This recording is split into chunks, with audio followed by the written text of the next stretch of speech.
What keeps us healthy and happy as we go through life?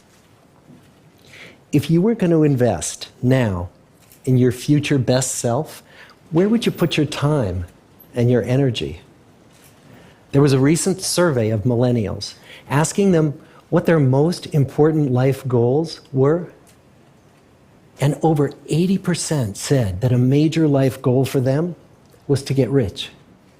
And another 50% of those same young adults said that another major life goal was to become famous. And we're constantly told to lean into work, to push harder and achieve more. We're given the impression that these are the things that we need to go after in order to have a good life.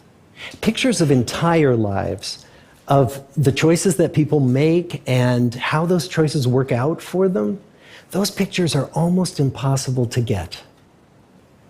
Most of what we know about human life, we know from asking people to remember the past. And as we know, hindsight is anything but 20/20.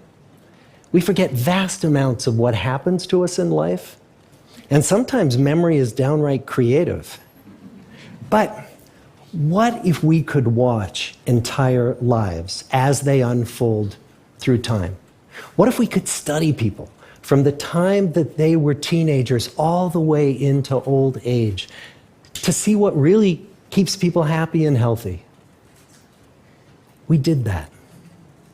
The Harvard study of adult development may be the longest study of adult life that's ever been done. For 75 years, we've tracked the lives of 724 men. Year after year, asking about their work, their home lives, their health, and of course, asking all along the way without knowing how their life stories were going to turn out. Studies like this are exceedingly rare. Almost all projects of this kind fall apart within a decade because too many people drop out of the study, or funding for the research dries up, or the researchers get distracted, or they die, and nobody moves the ball further down the field. But through a combination of luck and the persistence of several generations of researchers, this study has survived. About 60 of our original 724 men are still alive, still participating in the study, most of them in their 90s. And we are now beginning to study the more than 2,000 children of these men. And I'm the fourth director of the study. Since 1938, we've tracked the lives of two groups of men. The first group started in the study when they were sophomores at Harvard College. They all finished college during World War II, and then most went off to serve in the war. And the second group that we've followed was a group of boys from Boston's poorest neighborhoods. Boys who were chosen for the study specifically because they were from some of the most troubled and disadvantaged families in the Boston of the 1930s. Most lived in tenements, many without hot and cold running water. When they entered the study, all of these teenagers were interviewed, they were given medical exams. We went to their homes and we interviewed their parents. And then these teenagers grew up into adults who entered all walks of life. They became factory workers and lawyers and bricklayers and doctors, one president of the United States.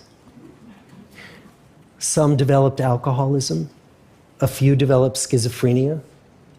Some climbed the social ladder from the bottom all the way to the very top, and some made that journey in the opposite direction. The founders of this study would never in their wildest dreams have imagined that I would be standing here today, 75 years later, telling you that the study still continues.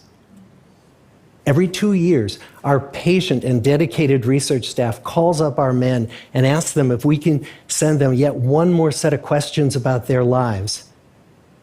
Many of the inner city Boston men ask us, "Why do you keep wanting to study me? My life just isn't that interesting." The Harvard men never asked that question.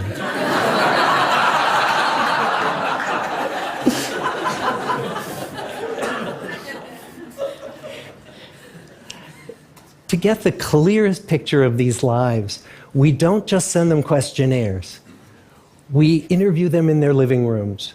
We get their medical records from their doctors. We draw their blood. We scan their brains. We talk to their children. We videotape them talking with their wives about their deepest concerns. And when about a decade ago we finally asked the wives if they would join us as members of the study, many of the women said, it's about time. So what have we learned? What are the lessons that come from the tens of thousands of pages of information that we've generated on these lives? Well, the lessons aren't about wealth or fame or working harder and harder. The clearest message that we get from this 75-year study is this: good relationships keep us happier and healthier, period. We've learned 3 big lessons about relationships. The first is that social connections are really good for us and that loneliness kills. It turns out that people who are more socially connected to family, to friends, to community are happier, they're physically healthier, and they live longer than people who are less well connected. And the experience of loneliness turns out to be toxic.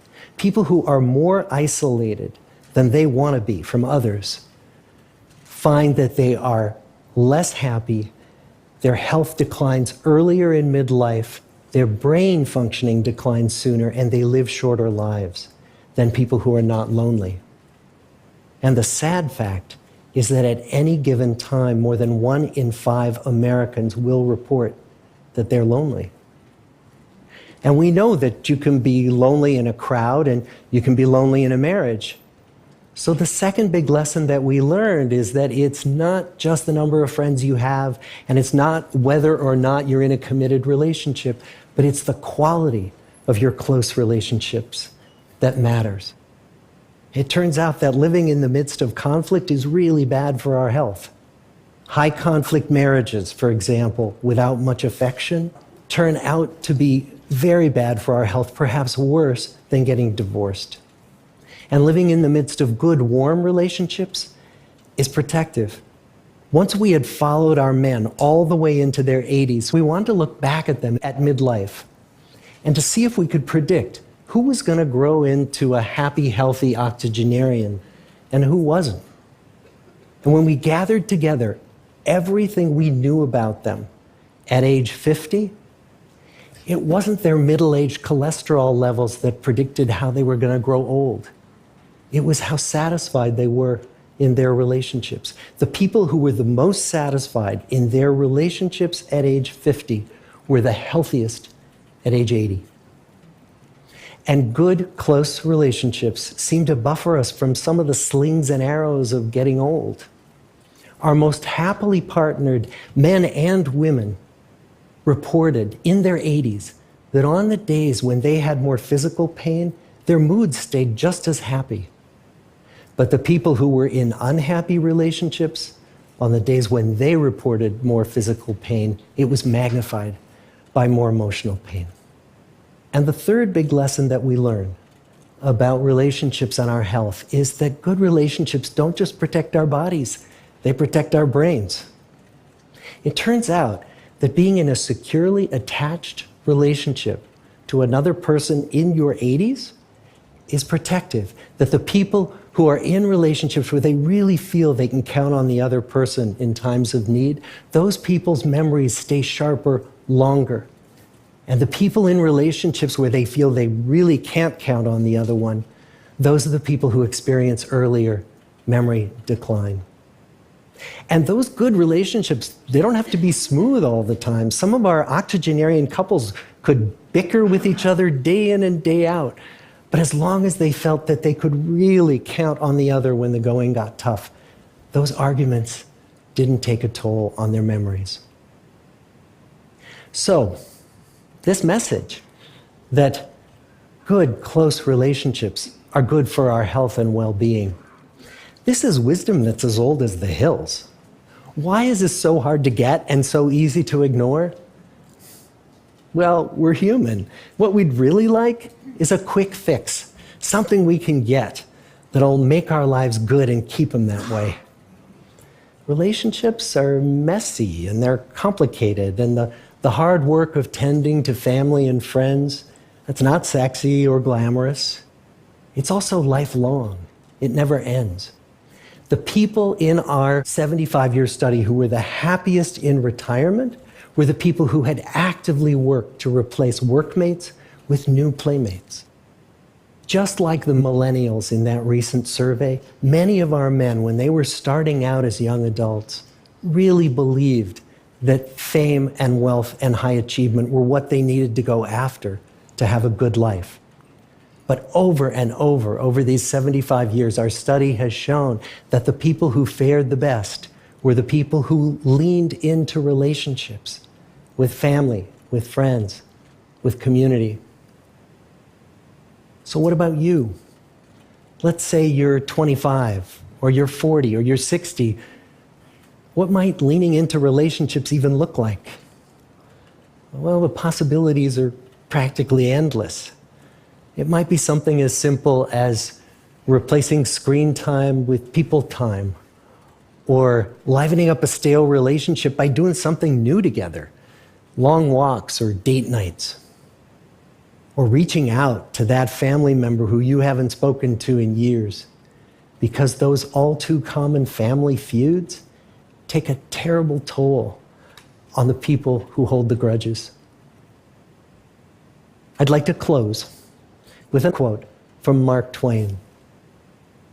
More than a century ago, he was looking back on his life, and he wrote this: "There isn't time, so brief is life, for bickerings, apologies, heartburnings, callings to account. There is only time for loving, and but an instant, so to speak, for that." The good life is built with good relationships. Thank you.